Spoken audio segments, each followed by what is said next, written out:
India की international rankings देख लो। Human development index में इंडिया की रैंक 134, ग्लोबल पीस इंडेक्स 2023 में rank 126, global hunger index 2023 rank 111 नीचे गिरी, डेमोक्रेसी इंडेक्स 2023 रैंक 104 नीचे गिरी, प्रेस फ्रीडम इंडेक्स 2024 रैंक 159 2014 के कंपैरिजन में बहुत नीचे गिरी। लेकिन मोदी के समर्थक इन सब बातों को नहीं मानेंगे। उनके हिसाब से सारी रिपोर्टें झूठी हैं, ये सारे अखबार झूठे हैं, सबका कोई ना कोई एजेंडा है। केवल व्हाट्सएप पर जो दिखाया जाता है और गोदी मीडिया जो दिखाता है बस वही सच्चा है। 400 पार, इन्होंने 400 पार तो किस लिए कहा, किस लिए नहीं कहा, भगवान जाने। क्या तो फैशन है बोलने का, 100 पार, 150 पार, 200 पार ये तो बोलते ही है। तो सबसे बड़ा इलेक्शन है, सबसे ज्यादा सीटें थी, तो इन्होंने सोचा 100, 200, 300 बोले ही हैं, इस बार 400 पार बोले। 400 पार इतना इनके लिए मुश्किल हो गया जब इनके कुछ नेताओं ने कह दिया संविधान बदलना चाहते हैं या संशोधन कर देंगे या आरक्षण खत्म कर देंगे। वो एक क्लास में तो बहुत अंदर तक बैठ गया, खासकर एससी और एसटी के दिमाग में ये बात आ गई। क्योंकि देखो, हिंदू धर्म से, भगवान श्री राम से इस देश के दलितों और एसटीज को कुछ नहीं मिला। अगर मिला होता तो ये स्थिति नहीं आती। तो उनको 370 से भी कुछ न मिला। उनको इस सब से कोई लेना देना, उनको जो कुछ मिला है वो बाबा साहब ने दिया है। उनका भगवान एक ही है। उनको ये लगा कि ओ भाई कहीं ऐसा तो नहीं ये सनातन, ये हिंदू धर्म और ये 400 पार के बाद फिर वही दास्ता की बेड़ियां की जंजीरें, ये नैरेटिव गया है उसमें ऐसा। उसमें गलती विपक्ष की नहीं, सत्ता पक्ष के ही लोगों ने कहा, उन्होंने खुद ही बोला, उनके नेताओं। तो ये मैं नजदीक तक, अंदर तक देखता हूँ, ये बात का असर गया और इसने बीजेपी को कहीं न कहीं इन वोटों में डेंट पहुंचाया।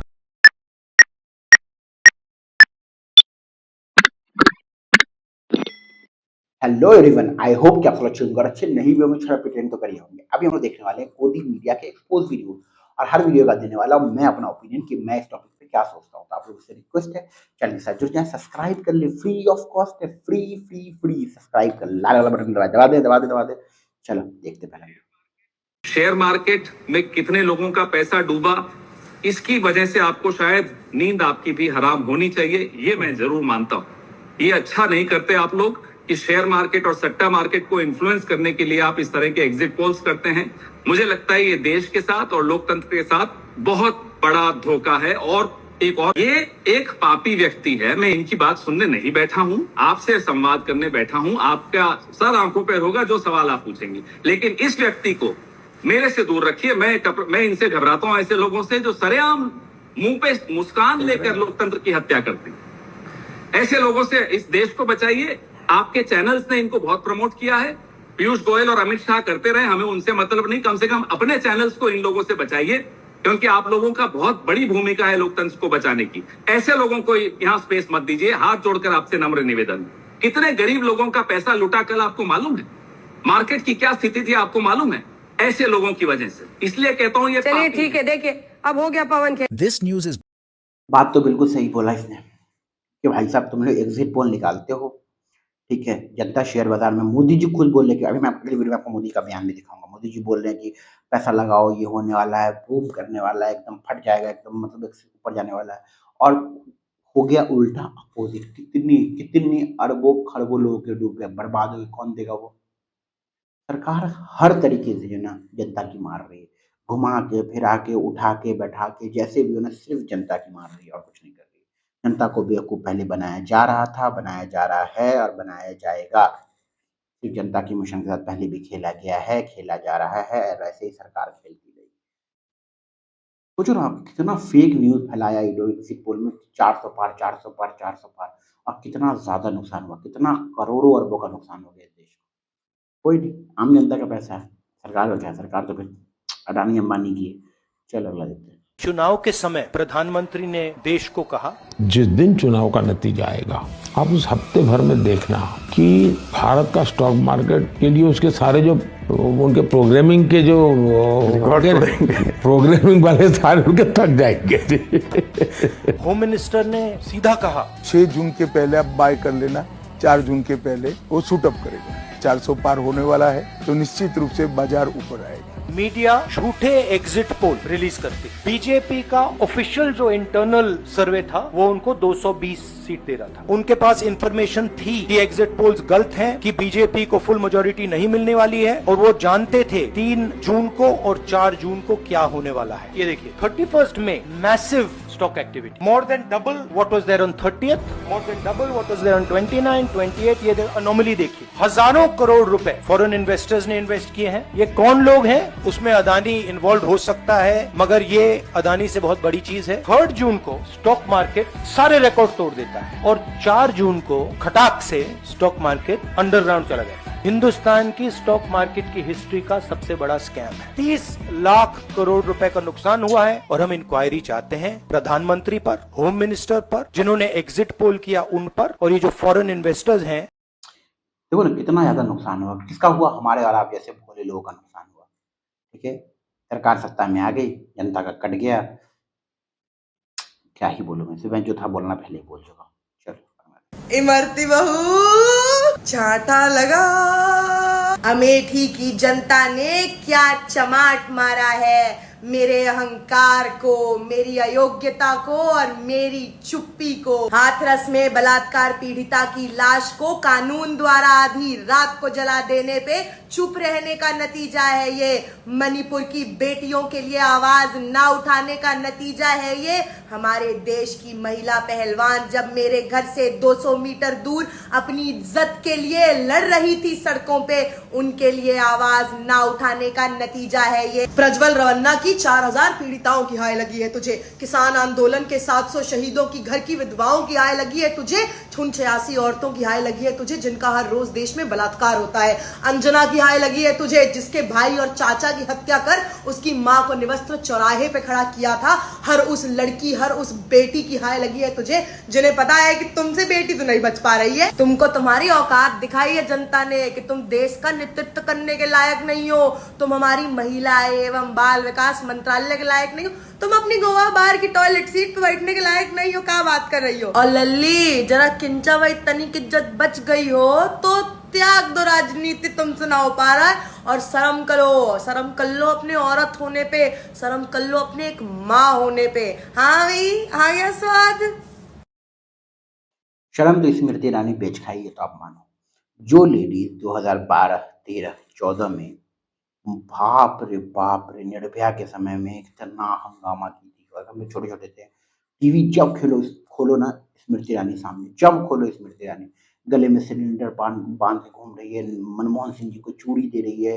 हम लोग तो समझ में नहीं आता, सब लोग देखते थे बोलते थे वाह क्या लेडी है यार, देश मतलब उस समय ना बीजेपी का अलग ही हम लोग के अंदर क्रेज था यार कांग्रेस देश का बंटाधार करके रखी, बीजेपी आएगी ना एकदम बदल देगी। और ये औरत कितनी खतरनाक औरत है, और हर महिलाओं के दिल में वो बैठ गई थी, भाई महिलाओं के लिए आवाज उठा रही है, न्यूज चैनल पे 24 घंटे आ रही है, क्या बोल रहे हैं आपको, किसानों के लिए, मतलब हर चीज पे। लेकिन जैसे ही महंगाई पे जैसे ही सरकार में आई ना, जैसे ही भाई साहब कुछ भी महिलाओं के साथ कितना भी गलत हो जाए, हजारों एग्जाम्पल है, मणिपुर एग्जाम्पल है, ठीक है, उन्नाव एग्जाम्पल है, यूपी में कई सारी जगह पे एग्जाम्पल है, फिर सभी 3000 जो वीडियो का केस आया वो एग्जाम्पल है, ऐसे हजारों एग्जाम्पल आए भाई साहब यहाँ पर महिलाओं के साथ बहुत गलत हुआ। इस औरत से एक बार मुंह नहीं खोला गया, एक ट्वीट तक नहीं किया गया, एक बार गया नहीं किया, उल्टा विपक्ष को ही इसका जिम्मेदार समझा दिए। तो ये होता है कि जब एक दोगला नेता, एक्टर नेता एक्टिंग करते करते पॉलिटिक्स में आता है तो वो पॉलिटिक्स को भी एक्टिंग ही समझता है। इसको पहले लड़की का देखिए, वुमेन्स समझो ना, वुमेन्स हेल्थ डिपार्टमेंट की ये लीडर है, वुमेन्स के लिए क्या बोलता है यार उसको, वुमेन्स की लीडर है ये, मैं उस शब्द को भूल गया, पोजीशन को मुझे एग्जैक्टली नहीं याद है, ठीक है। आप समझो ना कि ये देश का मतलब ये किस तरह की लेडीज है।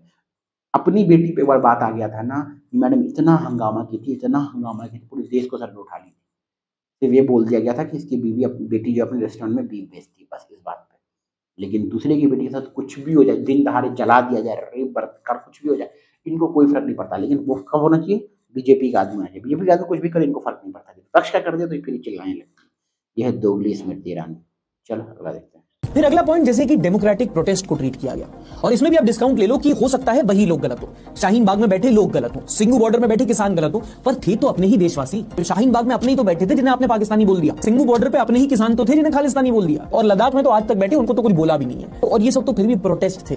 Ethnic clashes in our own country Manipur एक वंदे भारत ट्रेन से भी कम इंपॉर्टेंस थी क्या कि आप एक बार विजिट करने तक नहीं गए। ब्रिजभूषण का केस हुआ, सेक्सुअल असॉल्ट फ्रॉम रेसलर्स, दोबारा उसी घर में टिकट दे दिया, लोग फिर भी वोट देंगे। लेकिन अच्छा लगता अगर एक रेजिग्नेशन ऑफर किया जाता था। मोदी जी भले ही अपने इंटरव्यू में कहते हैं कि भाई बिल्कुल कड़ी और तीखी आलोचना होनी चाहिए, पर वहीं अगर कोई आलोचना कर दे तो इनके सपोर्टर एंटी नेशनल, एंटी फलाना ढिमकाना सर्टिफिकेट देने बैठ जाते हैं, जो कि हमें नहीं चाहिए। टैक्स इनको देते हैं तो मच भी इन्हीं से करेंगे।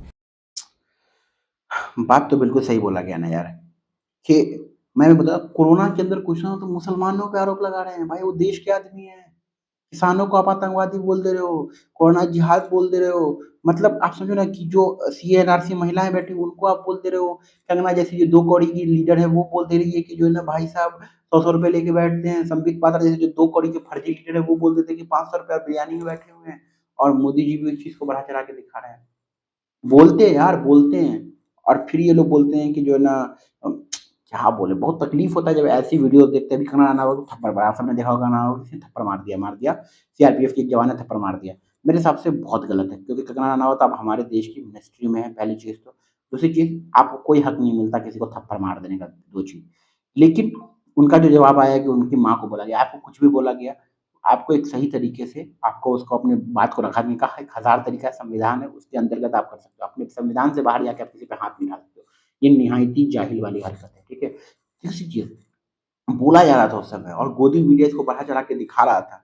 गोदी यूट्यूबर्स बड़े-बड़े चढ़ा के दिखा रहे थे कि किसान आंदोलन में जो लोग बैठे वो खालिस्तानी हैं, वो पैसे लेके बैठे हैं, CNRC बिरयानी खाने के लिए आते हैं। ये तो इन लोग का हिपोक्रेसी और दोगलापन था। और जो भी कंगना के साथ हुआ वो गलत था, लेकिन जो कंगना बोल रही थी वो भी गलत था। तो जो लोग आज इस लड़की को गलत बोल रहे हैं, CRPF जवान के बारे में गलत बोल रहे हैं, तो उस दिन भी उनको कंगना को गलत बोलना चाहिए था कि Kangana enough is enough, limit में रहो, अपनी औकात में रहो, ठीक है। उस दिन तो बोला नहीं गया इन लोग से। चलो अगला देखते हैं। जब इस दिन खुद की माँ बहन के बारे में जब बोला जाएगा ना, उस दिन इन लोग का खून खौलेगा। चलो अगला देखते हैं। चोर उचक के घूम रहे थे, अच्छा चोर उचक के घूम रहे थे सीना ताने यार, चोर उचक के घूम रहे थे सीना ताने यार, भागे तुम दबा के जैसे आया चौकीदार। जोगीरा सारा जोगीरा सारा जोगीरा सारा। अभी तो रह गया, अभी भाग के रहे हो, ये मनोज तिवारी की भागने की हंस दे ले। माल्या नीरव हो, माल्या नीरव लेके भग गए सोता चौकीदार, माल्या नीरव लेकर भग गए सोता। पूछो क्या हो गया जी, ऐसे कैसे भाग गए? अब सुनना जवाब। अब ये नहीं ताली बजाएंगे, आप बजाना कि माल्या नीरव लेके भग गए सोता चौकीदार। श्वेता, माल्या नीरव लेके भग गए सोता चौकीदार। कुछ भी पूछो एक ही उत्तर, नेहरू जिम्मेदार। जोगीरा सारा होली का मतलब ये छुटेगा कोई नहीं। मेरा बस इतना ही कहना है कि भाई मनोज तिवारी जीत कैसे जाता है यार। मुझे लगता है इसको पॉलिटिक्स में होना चाहिए। पॉलिटिक्स में रहेगा तो हम लोग इसका मजाक बनाते रहेंगे, हम भी बुलाते रहेंगे, ठीक है। बाकी जीत गया कन्हैया कुमार को हराया, बहुत बहुत मुबारक हो उसके लिए। बाकी आपका क्या ओपिनियन इस चीज को लेकर कमेंट बताएं। मिलते हैं अगली वीडियो में, चैनल से जुड़ जाए, अपना ख्याल रखें।